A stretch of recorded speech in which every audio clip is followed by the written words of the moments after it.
Énorme star de la musique dans le monde entier, Tina Turner était une légende. Pourtant, elle avait d'étonnantes dernières volontés à en croire celui qui a été son assistant pendant près de 20 ans. Il a révélé les détails de l'enterrement de la diva. Morte le 24 mai 2023 à 83 ans, Tina Turner a fini paisiblement ses jours dans son chalet suisse à Cusnart après une longue maladie. Selon son ancien assistant Eddie Hampton qui s'est confié à The Mirror, la diva avait quelques dernières volontés à respecter concernant ses funérailles. Bien qu'ayant passé une grande partie de sa vie aux États-Unis, l'interprète du titre What's Love Got to Do With It souhaitait se faire inhumer en Suisse.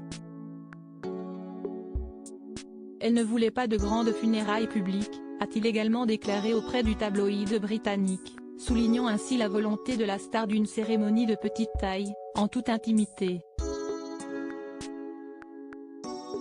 Elle voulait être incinérée et je m'attends à ce que ce soit une petite affaire très privée, a-t-il également confié. Ce sera pour ses amis très proches en Suisse, et son manager.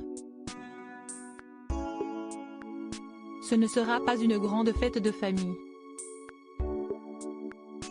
Conseiller de la chanteuse pendant plus de 20 ans, il est néanmoins convaincu qu'un hommage sera rendu à Tina Turner suite à ses funérailles.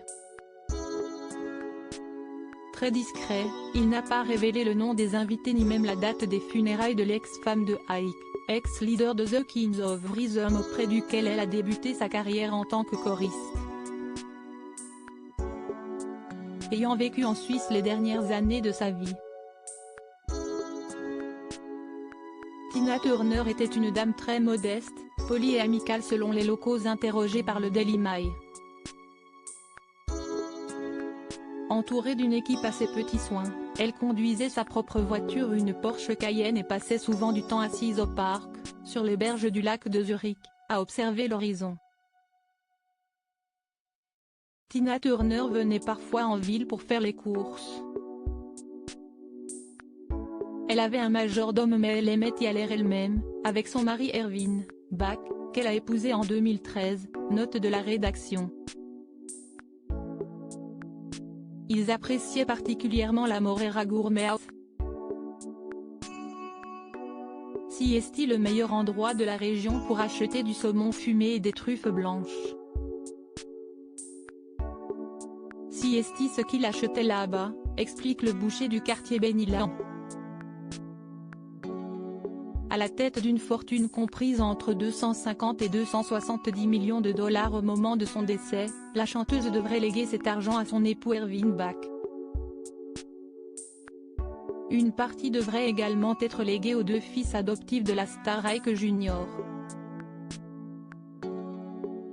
et Michael, issu du premier mariage de son ex-époux Ike Turner avec Lauren Taylor.